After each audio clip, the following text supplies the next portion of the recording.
You're listening to Flip Empire, the show committed to helping real estate entrepreneurs who want to build their empire without sacrificing their life. Your success and freedom starts now with your host, Alex Pardo. What's up, guys?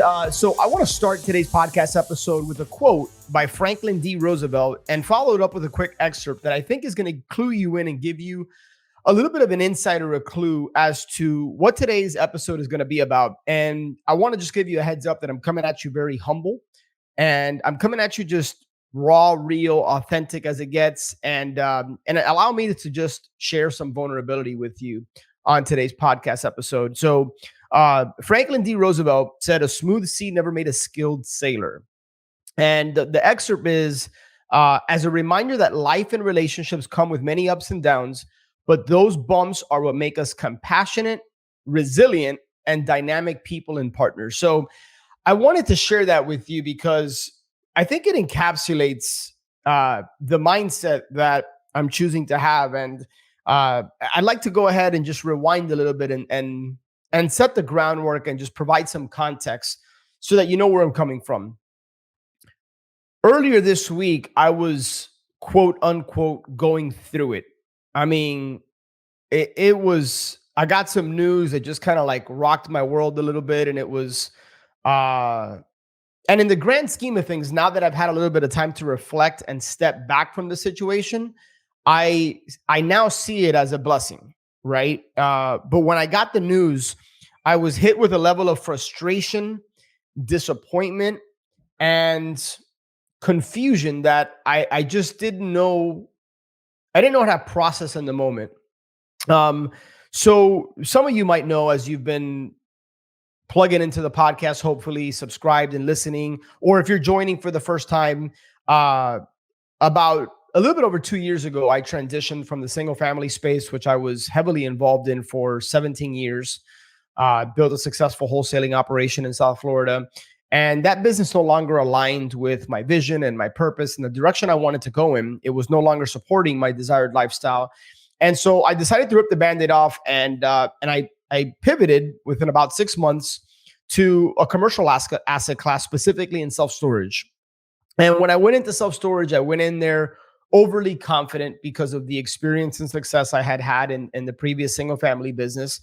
And that yet wasn't followed and aligned with the work.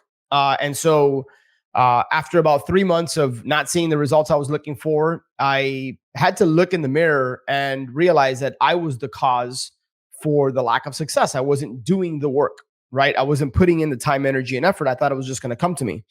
And so in March of 2021 is when I got really serious about it.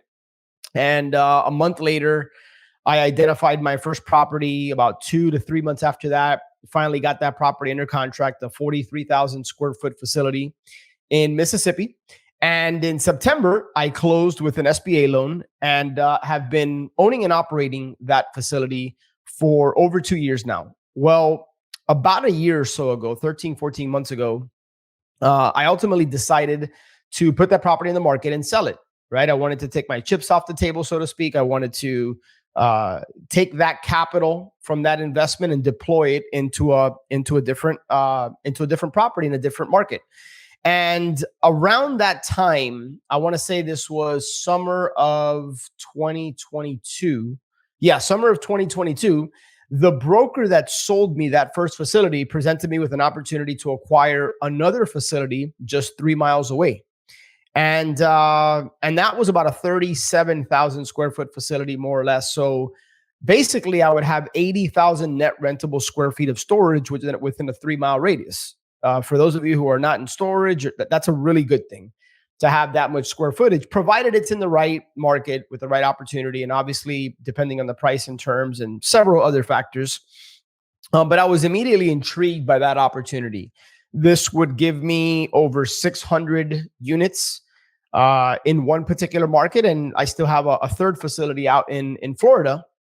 And so I had learned a lot through the process of owning and operating the first facility that I felt I had my arms around the market, the tenants, what could be done from a rent raise perspective, like where were the value add opportunities. And so After about 4 or 5 months of waiting on some things to happen and negotiating that deal, I purchased that second facility for a really good price, right?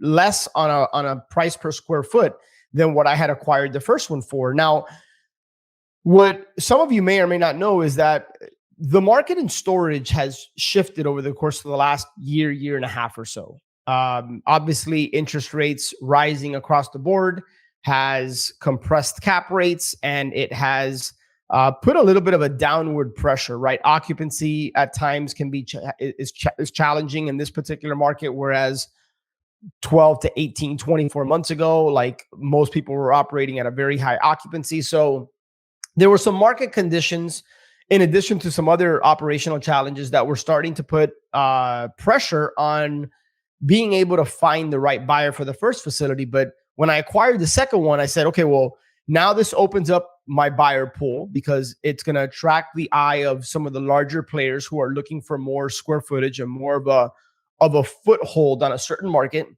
And so I closed on that facility, and within a couple of months, I put it back on the market.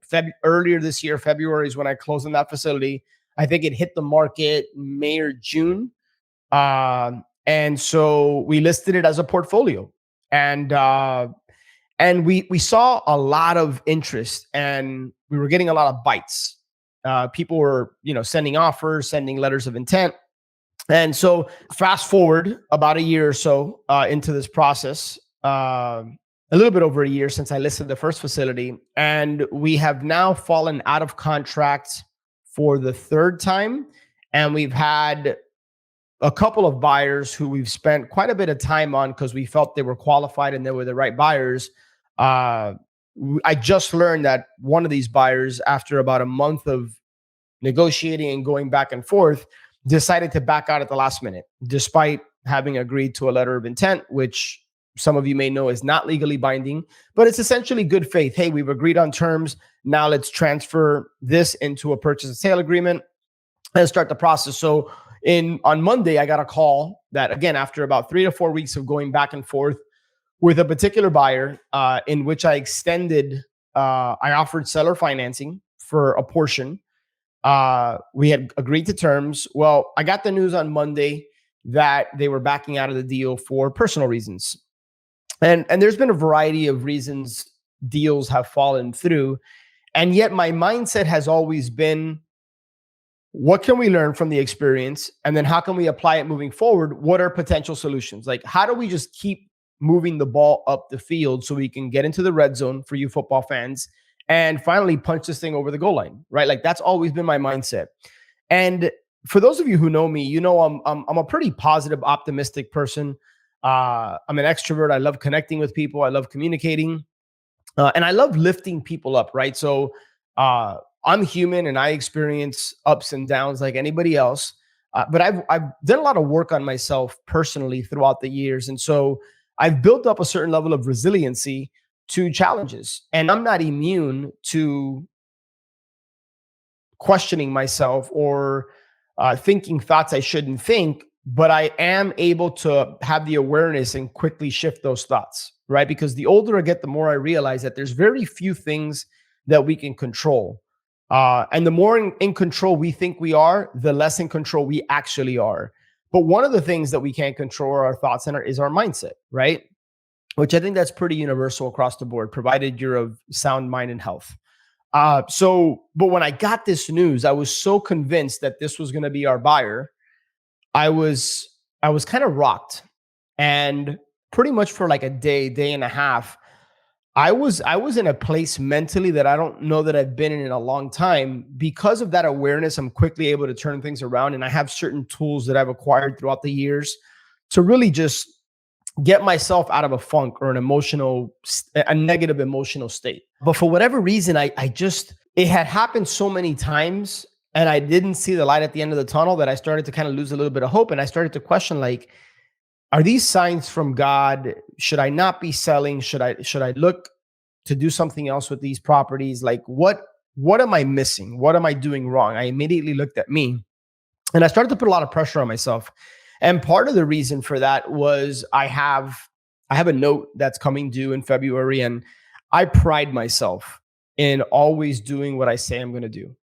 And the fact that we were coming up on November, the holidays are around the corner, and we didn't have this one particular facility under contract, where the note is essentially due in about 3 months or so, I started to kind of feel some of that pressure. And um, let me just share that I'm so grateful for, number one, for my faith, right, and for God, uh, and for those of you who are listening who maybe you don't believe in God or whatever you believe in. That's perfectly fine. I respect everybody's beliefs, and just replace that word with whatever it is that resonates with you. I would encourage you to get to know God, and I realize that saying that's going to turn some people off, and I'm okay with that, right? Uh, but that's my faith and my belief, so I want to share that with you.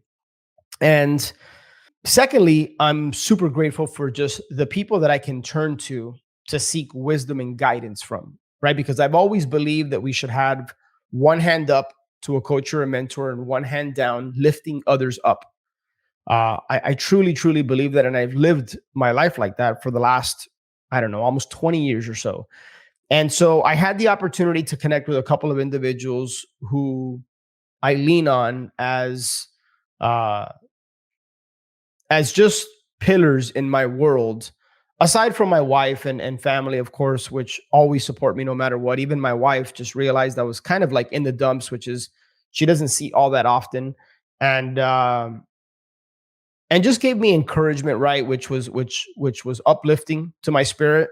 But I was able to lean on certain people where I was able to just share freely from the heart, and they gave me space in which to just kind of share what I was going through and share some of my thoughts. And those conversations got really, really deep, right? Like, you might think that those conversations turn to, well, you can do XYZ from a technical perspective, right? And while there was some of that conversation in there, it was probably 80-85% down the spiritual path. And I want to reflect back to you some of the notes I took during these conversations, during these coaching calls, essentially, because there are things that have completely shifted the way that I'm now choosing to think about the situation. And now I'm just operating with deeper faith and trust and understanding, and with a spirit of surrender that I don't know that I was operating with before. And so along those words, surrender, a good friend of mine shared with me. He said, and mind you, I'm pulling out one nugget out of a almost an hour long conversation. And he said, I kind of started by sharing like that my faith is, and he knows my faith is very important to me, and I'm very optimistic, and things are always going to work out and that kind of thing, right? Like I shared with you earlier. And I said, and yet I'm questioning if my faith is as strong as I think it is, because I'm starting to feel quote unquote pressure, and because I'm starting to kind of question, like, what am I doing wrong? This and that. And those questions presuppose that I'm the one in control. I'm not in control. And what he reflected back to me was that the opportunity that was in front of me at this very moment is to surrender in a way in which I've never surrendered before, and to embrace the here as a gift from God that's going to allow me to sharpen myself, or where He's allowing me to go through something that's going to sharpen myself. And I've gone through some stuff that I'm grateful for now, because it built up. I got the tough skin, right? I built the mental resiliency, the fortitude to understand and know that God's got His fingerprints over everything I do in my life. And my belief is that He's got His fingerprints over everything you're doing in your life. And we have free will to make decisions, but surrendering doesn't mean doing nothing. And the pendulum was swinging the other way for me, that I was asking myself, am I doing too much? Am I trying to force a circle into a square? So from that, I had the opportunity to really think about, what are the things that I can control, right? I already referenced one of those. I can control my thoughts and my mindset, right? I can control the communication with all the parties that are involved, right? Broker, lenders, potential buyers, potential, partners, like just everybody that's got a role in this. Uh, I can control my communication with them, right? Being honest, transparent, because really all those people are partners in a certain way, and they all want the same thing, and they all want to champion me and see me win. And so why would I sit back and try to figure this out on my own when God has put these people in my life to as partners in some way, shape, or form, if that makes sense.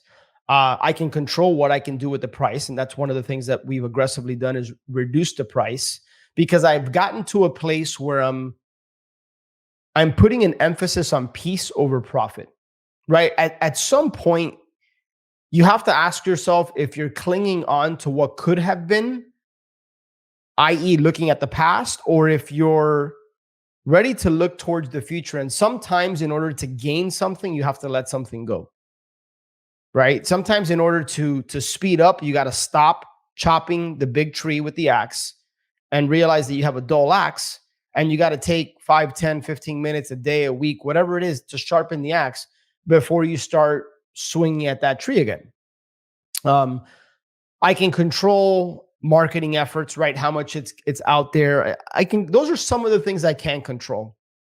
But what I realized, because of a key conversation with a really good friend of mine, is that the energy I was spending clinging to what was going wrong, what was I doing, what wasn't I doing, what was I doing? Is it the broker? Is it the market? Is it me? Is it the property? Is it this? Is it that? All that energy I was spending clinging to that was energy I need to shift off of it and shift towards spending time with God so that he can give me the guidance, insight, and direction to get this resolved.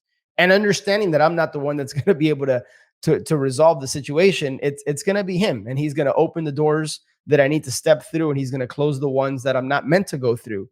And getting to a place of peace, knowing that the end outcome is going to be great. It's going to be fine. It's going to be what it is. And while it might not be what I want, it's going to be what was meant to be. And there's growth and learning opportunities from it. So I share all that with you because you might be in the eye of the storm right now, right? You might be the sailor going through rough seas. And I need you to know that it's going to be okay, number one.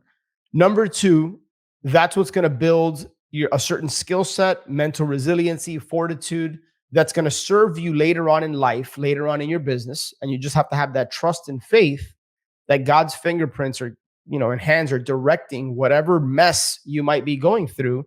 And that mess is one day going to be your message.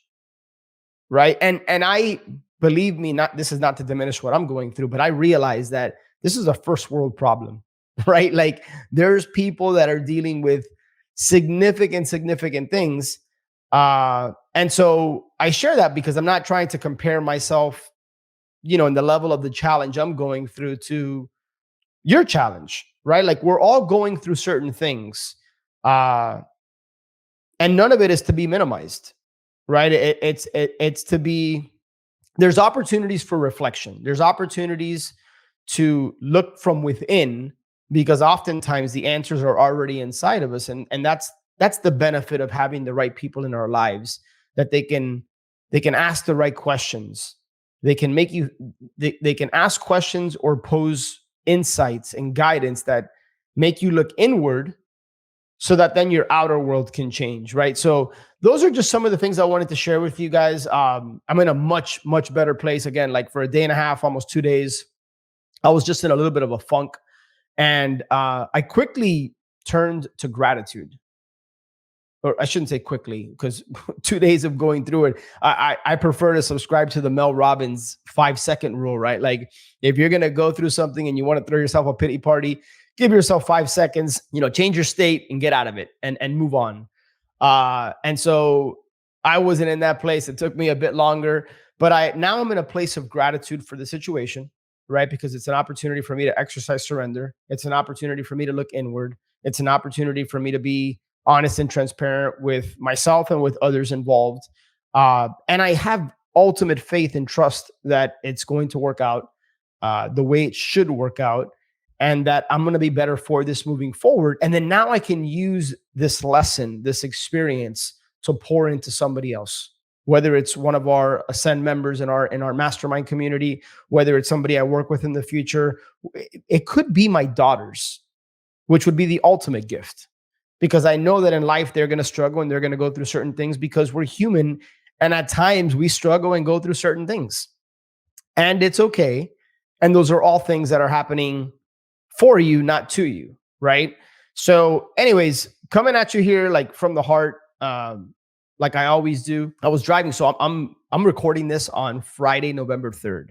And typically, give you a little bit of insight here into the podcast world, typically I record podcasts at least with a week in advance, right? And then you hear it a week later when it gets published. I wasn't sure. I was going through it so much this week that I hadn't recorded a podcast episode, which is scheduled to get released on Monday the 6th. And I just didn't know what to share with you. I didn't know what to open up about, right? I have the benefit of I think God's given me a certain gift to communicate and to just speak from the heart. And oftentimes I get to interview incredible people that I learn from, and hopefully you learn from. I get to share with you things going on in my business, in my life, and all with the goal for it to impact and inspire you in some way, or impact and inspire someone. And I wasn't sure what I wanted to talk to you about. I was kind of dumbfounded. I felt a little lost. Like, I don't know what, like, is this going to be the first week where the first week in over 7 years where a Flip Empire podcast show doesn't get released? And I was picking up lunch tonight, Friday. We have our daughter's school. We have the St. Brendan Gala. And so just really looking forward to getting out and having a good time with my wife and some friends. And I dropped them off at Trump National Hotel, and I'm going to be heading over there in a couple of hours. And I picked up some lunch. I was driving back and I'm like, I'm going to record a podcast, but I still don't know what I want to share. What's the message? And driving back, I out loud, I asked God for help. Like, give me a download. What is it I need to share? And I had lunch. I played the game Trouble with my 6-year-old Alessia. And when I finished playing the game, I said, okay, I'm gonna sit on my desk. I'm gonna plug in my mic. I'm going to fire up StreamYard. I'm going to hit record, and I'm just going to let it come to me.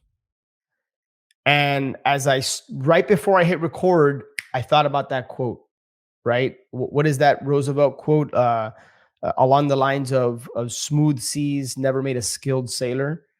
And I'm like, that's what I'm meant to talk about. And I'm meant to share what I went through this week. And more importantly, it's not so much about me and what I went through, but what are the lessons that I've gleaned from that experience and from just kind of like being in a mental funk for almost a 48-hour period. Because chances are that for those of you listening to this podcast or watching it, whether now in 2023 or in 2024, or who knows, maybe my daughter's years from now get an opportunity to listen to this, like, chances are you can resonate and or relate to what I'm experiencing, because as humans, we go through ups and downs, like the excerpt after I shared that quote, but it's all meant to build us up if you choose to see it that way. So that's what I want to leave you with, guys. Hey, make sure that you are subscribed to the Flip Empire show so that I can continue to pour my heart into this, so that you're notified every Monday morning when shows get released. And I would absolutely love it if you're able to rate the show and give us a review. In fact, I want to go ahead and share with you, because I recently saw that, if I can just pull it up here in real time, Sat Hello. I don't know who Sat Hello is. And obviously it's somebody I know based on what they shared, but the subject is quality with the fire emoji. This is an exceptional human. Alex is the man. I've known him personally for over 1.5 years and had the privilege of dining with him and having deep conversation. Once I heard his show, it has really helped my real estate game immensely. And I felt compared to share with the world. Listen up and take notes. So for Sat Hello, I don't know who you are. Clearly, you know, we have a relationship. We dine together. Thank you from the bottom of my heart. Guys, it means the world when you can share an honest rating and review. So whether you're listening to this on Apple Podcast or on Spotify, if you could do that, that'd be awesome. And if not, that's totally cool. Just continue to come back, all right? I look forward, as I always say, to connect with you on the next show. Take care. One last thing before you go. If you have been listening to the show for a while and or you have been getting value from the show, I would be 100% honored if you would share this show with a friend, or maybe share it with somebody that you think could benefit from this. It's my mission, it's my cause, it's my purpose through Flip Empire to impact and touch people's lives, to help people and in their businesses. So it would be an honor if you would be willing to share this episode. And one last thing, make sure that you're subscribed so that you get notified every Monday and Thursday when shows get released. I look forward to connecting with you on the next one. Until then, have a great day.